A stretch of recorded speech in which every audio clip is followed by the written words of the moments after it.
Chennai shopping మాల్లో ఉగాది వేడుకలు. మీ పండుగ షాపింగ్ చెన్నై షాపింగ్ మాల్లో చేయండి. అందమైన వస్త్రాలతో పాటు విలువైన బహుమతులు పొందండి. శ్రీమాత్రే నమః. శ్రీ గురుభ్యో నమః. పరాభవనామ సంవత్సరంలో ద్వాదశ రాశుల వారికి కూడా ఎలా ఉండబోతుంది, వారి యొక్క ఆదాయము, వ్యయము, రాజ్యపూజ్యము, అవమానము, వీటి గురించి సంక్షిప్తంగా తెలుసుకునే ప్రయత్నం చేద్దాం. తదుపరి సింహరాశి.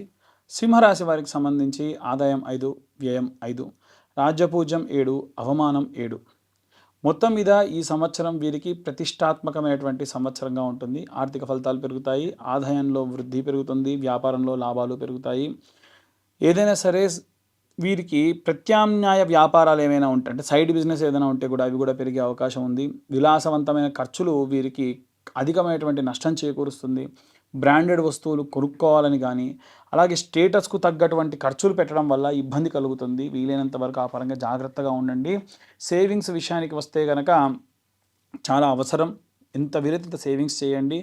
ఉద్యోగము, వ్యాపారానికి సంబంధించిన విషయానికి వస్తే కూడా అధికారి యొక్క అనుకూలత పెరుగుతుంది. లీడర్షిప్ రోల్స్ మీకు వచ్చే అవకాశం ఉంది. ప్రమోషన్ వచ్చే అవకాశం ఉంది. మేనేజ్మెంట్ రంగం ద్వారా వీరికి శుభకరమైనటువంటి వ్యాపారాలు కూడా అధికంగా ఉంటాయి. ప్రత్యేకంగా వ్యాపారానికి సంబంధించి ఫ్రాంచైజ్గా వ్యాపారాన్ని విస్తీర్ణత చెందడం కానీ, బ్రాండ్ విలువ పెంచడం కానీ, మంచి ఆఫర్స్ ఇవ్వడం కానీ, దానివల్ల వీరి వ్యాపారం పెరుగుతుంది. విద్యార్థులకు సంబంధించిన విషయానికి వస్తే నాయకత్వపు గుణాలు వెలుగులోకి వస్తాయి. సివిల్స్, పాలిటిక్స్కి సంబంధించి లాభం అధికంగా ఉంది. అలాగే డిబేట్స్లో కూడా వీరు విజయం సాధించే అవకాశం కనిపిస్తుంది. గృహిణుల విషయానికి వస్తే కుటుంబంలో గౌరవము, నిర్ణయాల్లో మాట విలువ, సామాజిక గుర్తింపు కూడా వీరికి పొందే అవకాశం ఉంది.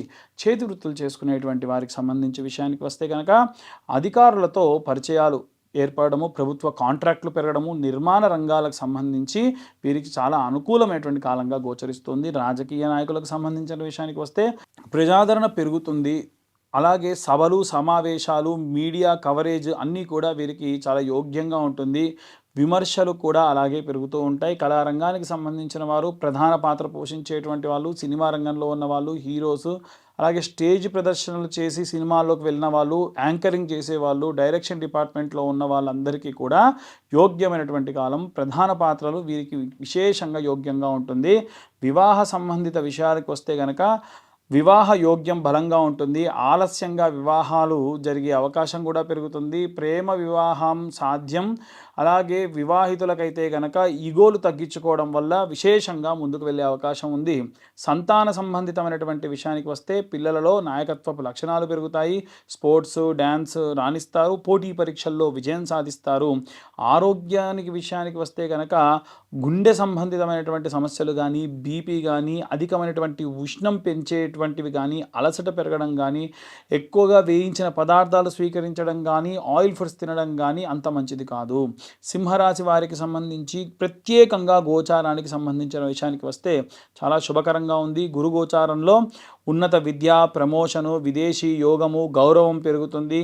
గురువు యొక్క ఆశీర్వాదం వలన బలం కూడా పెరుగుతుంది.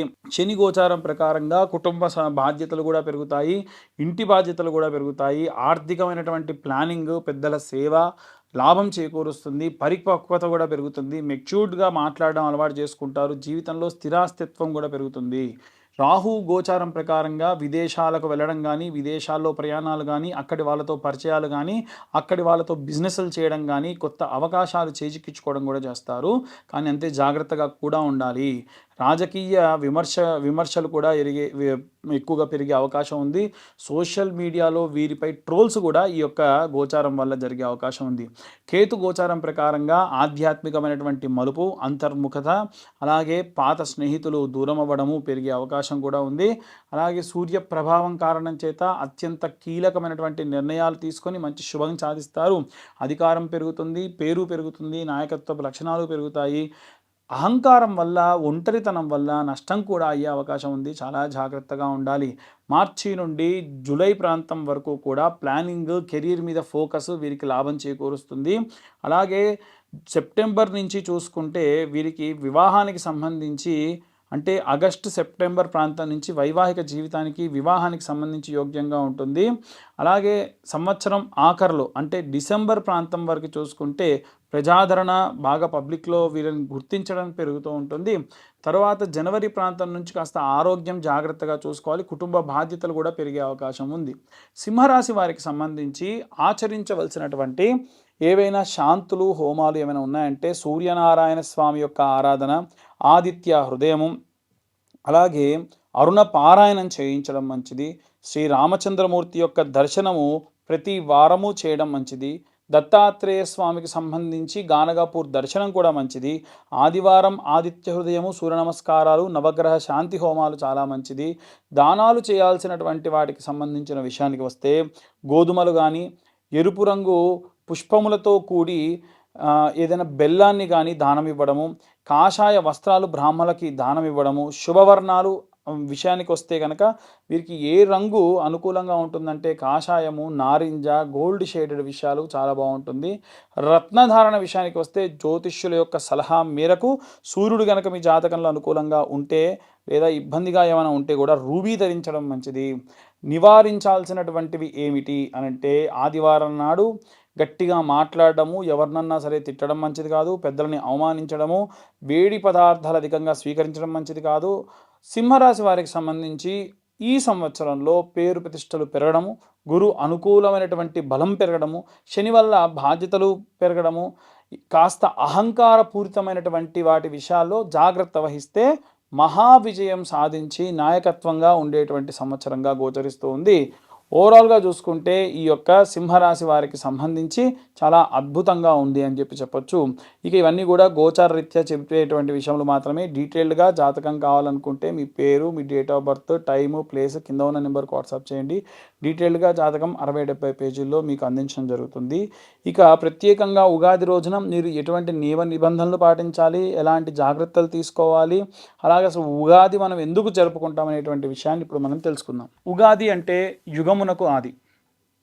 పూర్వము సోమకుడు అనేటువంటి రాక్షసుడు వేదాలన్నింటినీ తస్కరించి సముద్ర గర్భానికి వెళ్తే మత్స్యావతార రూపంలో స్వామివారు ఆ యొక్క సోమకుడిని సంహరించి ఆ వేదాలన్నింటినీ కూడా తీసుకెళ్ళి బ్రహ్మదేవుడికి అప్పగించి ఈ యొక్క సృష్టిని సృజించినటువంటి రోజే ఈరోజు.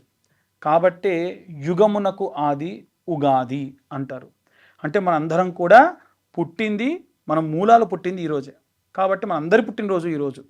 ఈ రోజున మనము తలకు నూనె పెట్టుకోవడము, నలుగు పెట్టుకోవడము, అభ్యంగన స్నానం చేయడము, కొత్త వస్త్రాలు ధరించడము, ఆ వస్త్రాలకు కాస్తంత పసుపు పెట్టుకొని దేవతల దగ్గర షడ్రుచులతో కూడినటువంటి పచ్చడిని నైవేద్యంగా పెట్టి మన సంకల్పాన్ని చెప్పి మన రిజల్యూషన్ అంటారు కదా, అందరూ న్యూ ఇయర్ రిజల్యూషన్ ఏంటి, ఏం తీసుకుంటున్నారు, అసలు న్యూ ఇయర్ కానే కాదు. ఎందుకు అంటే అక్కడ ఏమీ మారదు. మనకు ఉగాది రోజునే అన్నీ మారుతాయి. ప్రకృతి మారుతుంది, ప్రకృతిలో వాసనలు మారుతాయి, ప్రకృతిలో పక్షుల యొక్క కిలకిల రావాలు మారుతాయి, వాతావరణంలో మార్పులు ఉంటాయి. కాబట్టి ఉగాది మన యొక్క అసలైనటువంటి న్యూ ఇయర్. కాబట్టి ఆ రోజున అందరూ కూడా నూతన సంవత్సర శుభాకాంక్షలు చెప్పుకోండి.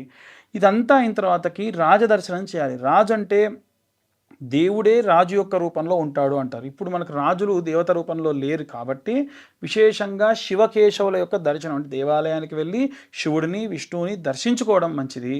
అలాగే ఈ యొక్క ఉగాది రోజున పంచాంగ శ్రవణాన్ని వినండి. ఇప్పుడు మనకు చెప్తున్నటువంటి పంచాంగ శ్రవణం అంతా కూడా మీరు మీ రాశికి సంబంధించి ఎలా ఉంది, ఈ సంవత్సరంలో ఏ టైం నుంచి ఏ టైం వరకు ఎలా ఉంది అనేటువంటి విషయాలు కూడా సంక్షిప్తంగా చెప్పేటువంటి ప్రయత్నం చేశాము. కాబట్టి ఎవరైనా జాతకాలు చెప్పించుకోవాలన్నా ఈ రోజున చెప్పించుకోవచ్చు. అలాగే వీలైనంత వరకు కూడా ఈ సంవత్సరంలో ఎవరికైనా వివాహం కాని వారికి, సంతానం కాని వారికి ప్రత్యేకమైనటువంటి హోమాలు నిర్వహించడం జరుగుతుంది. ఆసక్తి కలవారు కింద ఉన్న నెంబర్కి కాంటాక్ట్ చేయొచ్చు. సర్వే జనా సుఖినో భవంతు. స్వస్తి.